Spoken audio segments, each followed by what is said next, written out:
नमस्कार, मेरा नाम ज्ञानेश्वर है और आप देख रहे हैं खबरों के पीछे। रोज रात 9 बजे एक नई कहानी लेकर हम आपके सामने हाजिर होते हैं।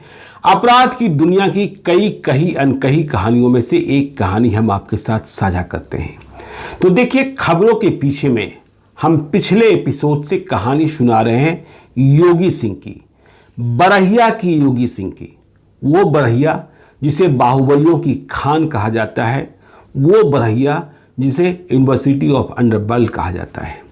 तो योगी सिंह एक इतना बड़ा नाम था 14 अप्रैल 2002 को मारे जाने के पहले, जिसकी बात कई संदर्भों में बहुत लंबे समय तक की जाती रही है। तो योगी सिंह के बारे में हमने बहुत कुछ आपको पिछले एपिसोड में बताया है, बरहिया के अंडरवर्ल्ड के बारे में बताया है।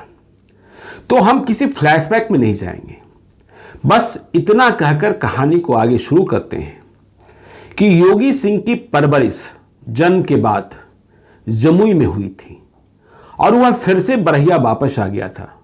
बरहिया में ताजपोशी हुई थी एक गिरोह की सरगना के रूप में। लेकिन तभी जमुई में, जहां उग्रवाद फैल चुका था, एमसीसी का तांडव हो रहा था, और वही जमुई जहां योगी सिंह ने पहला धंधा शुरू किया था, टैक्सी स्टैंड को कब्जा कर चकाई में, वही जमुई जहां उसने युवा राजद के जिला अध्यक्ष दिलीप यादव की हत्या कर दी थी। लालू यादव भी परेशान हो गए थे। तो जमुई में जब उग्रवादियों का तांडव बहुत अधिक बढ़ा, तो वहां के जो बड़े लोग थे, बड़ी जातियों के लोग थे, उन्होंने देखा कि पुलिस बेबस है, पुलिस कुछ कर नहीं पा रही है। तो ये बरहिया आए। योगी सिंह का नाम तो जानते ही थे, यह भी मालूम हो गया था कि योगी सिंह का गिरोह इतना बड़ा है। तो योगी सिंह को बुलाकर फिर से जमुई ले गए, और जमुई जाना, एमसीसी से लड़ना ही योगी सिंह के लिए अंत का कारण बना। तो देखिए, योगी सिंह जब फिर से जमुई पहुंचा एमसीसी से लड़ने, एक नक्सली संगठन जिसके पास कई एरिया कमांडर होते थे, हथियारबंद दस्ते होते थे। दस्ता जब हमला करता था तो पुलिस की बेस में करता था। दुश्मन तो पुलिस भी थी, लेकिन पुलिस लड़ने की ताकत नहीं कर पाती थी एमसीसी से। तो प्रारंभिक कुछ दिनों में योगी सिंह को पुलिस भी मदद करती रही, और इसलिए मदद करती रही कि चलो हम नहीं लड़ रहे हैं, एमसीसी से ये लड़ रहा है। वैसे भी योगी सिंह के बारे में एक बात कही जाती थी कि पुलिस पर उसने कभी गोली नहीं चलाई। जमुई के डीएसपी हुआ करते थे आनंदी दास। समकालीन तापमान की एक रिपोर्ट मैं देख रहा हूं, जिसमें आनंदी दास कहते हैं कि देखिए, योगी सिंह ने कभी भी पुलिस को निशाने पर नहीं लिया। कोई 2 साल पहले जब सोनो इलाके में योगी सिंह के साथ पुलिस की भिड़ंत हो गई थी, पुलिस ने हमला बोला था, तो योगी सिंह ने यह समझकर पुलिस पर गोलियां नहीं चलाई कि पुलिस वाले हैं। उसने यह समझकर गोली चलाई थी कि पुलिस की लिबास में एमसीसी वाले आ गए हैं और वे लड़ रहे हैं। इस गोलीबारी में योगी सिंह तो बच गया था, लेकिन योगी सिंह की एक घोड़ी थी। देखिए, वो जमाना था जब लोग घोड़ा और घोड़ी जितने गैंगस्टर थे रखा करते थे, वो घोड़ी मारी गई थी। तब भी पुलिस के खिलाफ उसका गुस्सा नहीं बढ़ा था और वह लगातार गोलीबारी करता रहा था, यह समझकर कि एमसीसी से लड़ रहे हैं। आनंदी दास का कहना था, समकालीन तापमान की रिपोर्ट कहती है कि यदि वह यह समझ गया होता कि पुलिस वाले हैं तो वह किसी घर में छुप जाता। खैर, तो जमुई में एमसीसी उग्रवादियों से इसकी लड़ाई शुरू हुई, और एमसीसी वाले अब तक बड़ी जातियों को छोड़िए, उनसे तो लड़ ही रहे थे, उन पर तो हमलावर थे ही, अब यादव जाति के लोगों को भी निशाना बनाना शुरू कर चुके थे। और इस बीच यह खबर भी फैलने लगी थी कि योगी सिंह जो जमुई आया है उग्रवादियों से लड़ने, एमसीसी से लड़ने, उसे बांका वाले दिग्विजय सिंह, गिद्धौर स्टेट वाले दिग्विजय सिंह का संरक्षण प्राप्त है। आगे बात और भी सामने आई। तो यादवों पर जब अटैक शुरू किया इसने, एमसीसी ने, तो कई घटनाएं घटी। यदि हम उनका जिक्र करें, जो मेरे पास जानकारी है, तो जमुई जिले के चरका पत्थर थाना क्षेत्र में बिष्णुपुर गांव है, वहां एमसीसी ने शेषो यादव नाम के एक शख्स थे, उनके साथ साथ 4 लोगों की हत्या कर दी। फिर इसके 2 महीने बाद ही सगे भाई हुआ करते थे वासुदेव यादव और सहदेव यादव, उन्हें भी मार दिया। देखिए, मैं नाम इसलिए ले रहा हूं कि आप समझ सकते हैं कि बड़ी जातियों के बाद यादव भी टारगेट पर थे। फिर एमसीसी ने एक भेलवा सगबड़िया गांव है, जंगल है, वहां के लोगाई गांव में 2 ट्रैक्टरों में आग लगा दी। पुलिस लाचार और बेबस। तो अब यादव जाति के लोग भी एमसीसी से लड़ने को तैयार हुए, योगी सिंह को सपोर्ट करने लगे। सरकार लालू यादव की, लेकिन लालू यादव को गुस्सा था क्योंकि जमुई जिला युवा राजद के अध्यक्ष दिलीप यादव की इसने हत्या की थी। और तब मुंगेर में डीआईजी थे महेश प्रसाद यादव, वे किसी भी कीमत पर योगी सिंह का काम तमाम करना चाहते थे। तो एमसीसी को जब खबर लगी कि अब जिन्हें हम सता रहे हैं, जहां हम हमला बोल रहे हैं, वे बरहिया से योगी सिंह को बुला कर ले आया है, तो अब योगी सिंह को भी ठिकाना लगाने की तैयारी एमसीसी ने शुरू कर दी, क्योंकि एमसीसी जानता था कि अब मुझसे लड़ने वाला भी कोई आ गया है। तो देखिए, अप्रैल 2002 का महीना, जिसमें खात्मा भी हुआ योगी सिंह का, घटनाक्रम बहुत तेजी से चल रहा था। 7 अप्रैल 2002 को जहां योगी सिंह था, ओखरिया पहाड़ी पर, या यूं कहें कि जो मुठभेड़ हुई एमसीसी और योगी सिंह के बीच में, योगी सिंह गिरोह के बीच में, तो ओखरिया पहाड़ी पर योगी सिंह को करीब 200 उग्रवादियों ने, सशस्त्र दस्ते ने घेर लिया। और योगी सिंह अपने हथियारबंद दस्ते के साथ, इसके हथियारबंद दस्ते में भी काफी लोग थे। सुबह से ही 8 बजे से ही गोलीबारी शुरू हो गई और दोपहर के 2:30 बजे तक गोलियां चलती रही दोनों ओर से। कहते हैं कि 3000 से अधिक राउंड गोलियां चली, हैंड ग्रेनेड, हथगोले फेंके गए। और जब यह इनकाउंटर खत्म हुई एमसीसी व योगी सिंह के बीच, तो सबसे अधिक नुकसान एमसीसी को हुआ था। एमसीसी का जो एरिया कमांडर था शशिभूषण, वह अपने कई साथियों के साथ वहां योगी सिंह के गिरोह के द्वारा ढेर किया जा चुका था। एमसीसी को बड़ा झटका लगा था। पुलिस भी नहीं पहुंची थी। और मुठभेड़ की समाप्ति के बाद जब एमसीसी वाले भाग गए, तब जो मारे गए एमसीसी के लोग थे, उनकी तलाशी भी योगी सिंह और उसके साथियों ने ली थी। कहते हैं, जो पुरानी रिपोर्ट है, कि जो एरिया कमांडर था एमसीसी का शशिभूषण, उसकी थैले से एक डायरी मिली थी और इस डायरी में पूरे संगठन का हिसाब किताब था। संगठन को समर्थन कहां से मिलता है, संगठन को आर्थिक मदद कहां से मिलती है, संगठन को संरक्षण कौन देता है। और इस डायरी में जो नाम लिखे हुए थे, उसमें कई सफेद पोश लोगों के नाम भी थे, मददगार कई पुलिस वालों के भी नाम थे। 7 अप्रैल 2002 का वाकया है, मतलब मुठभेड़ से 1 हफ्ते पहले का, जब योगी सिंह का काम तमाम हुआ उसके 1 हफ्ते पहले का। तो योगी सिंह के जानकारों का कहना था कि वह इस डायरी को किसी ईमानदार पुलिस वाले को देना चाहता था, लेकिन दे नहीं पाया। इसके पहले इसका भी खात्मा हुआ। तो ओखरिया पहाड़ पर योगी सिंह और एमसीसी के बीच मुठभेड़ क्यों हुई, देखिए, इसका भी जो दूसरा पक्ष है उसका दावा विपरीत है। जो दूसरा दावा है उसका यह कहना था एमसीसी की ओर से कि योगी सिंह और उसके गुंडों ने, हथियारबंद दस्ते ने, ओखरिया जंगल में आदिवासियों की जमीन से सटी कोई 5 बीघा जमीन जबरन कब्जा कर ली है और उस पर खेती कर रहा है। तो हम मना करने को गए थे, हमने योगी सिंह को ऐसा करने से मना किया था, चेतावनी दी थी, लेकिन योगी सिंह नहीं माना। तो फिर मुठभेड़ हुई, नुकसान एमसीसी को ही हो गया। लेकिन इस नुकसान के बाद, जिसमें एरिया कमांडर भी मारा गया, एमसीसी ने भी तय कर लिया कि अब योगी सिंह को किसी दूसरे रास्ते से खत्म कराना ही होगा। तो दूसरा रास्ता ढूंढा जाने लगा। सरकार की चिंताएं भी योगी सिंह को लेकर बढ़ गई थी कि अब ये समानांतर सत्ता चला रहा है। तो योगी सिंह को खत्म कैसे किया जाए, ये प्लान किया जाने लगा था। योगी सिंह के जितने करीबी लोग थे, आम लोगों में भी उसकी पैठ बन गई थी, मुखबिर तैयार हो गए थे जो नक्सलियों के बारे में, उग्रवादियों के बारे में सूचनाएं दिया करते थे।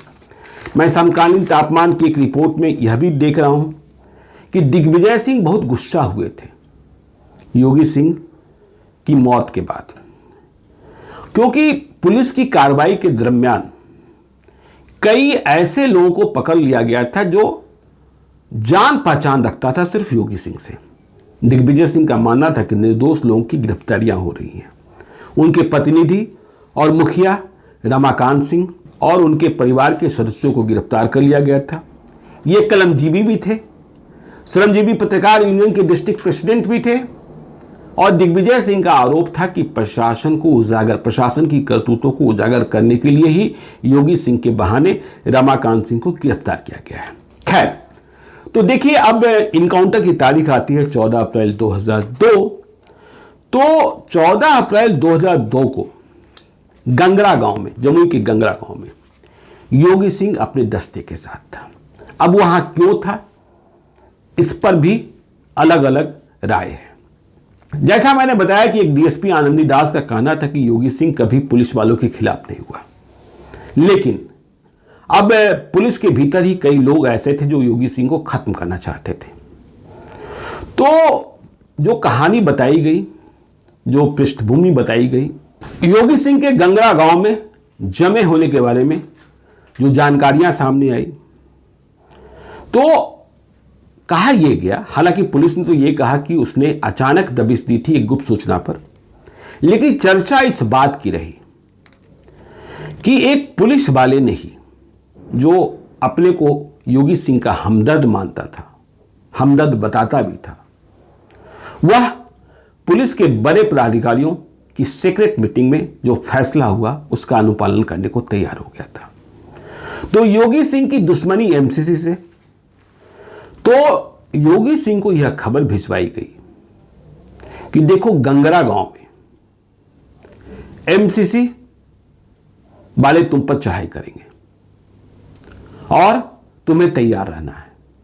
वह गंगरा गांव में पहुंच गया, क्योंकि योगी सिंह को एमसीसी से डर लगता ही नहीं था। वह मुकाबला लेने को, लोहा लेने को हमेशा तैयार रहता था।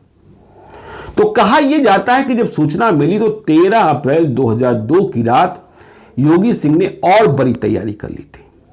पूरी तैयारी पुलिस की ओर से भिजवाई गई सूचना थी, पुलिस में जो उसके मुखबिर थे, अपने लोग थे। तो वह रात को 2 बजे तक जागता रहा कि उग्रवादी आएंगे, उग्रवादी आएंगे, गोलियां चलाएंगे, हम भी गोली चलाएंगे, मतलब तैयारी पूरी। लेकिन रात 2 बजे तक कोई नहीं पहुंचा, तो वह फिर सो गया।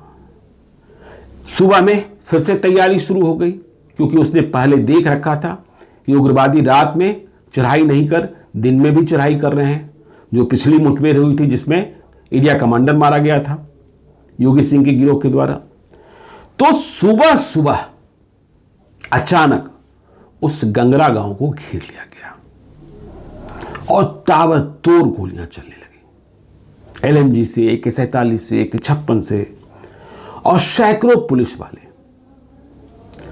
तो योगी सिंह तो समझ ही नहीं पाया कि ये पुलिस वाले हैं, क्योंकि पुलिस वालों की ओर से उसे कोई खतरा नहीं था, वह खतरा महसूस नहीं कर रहा था।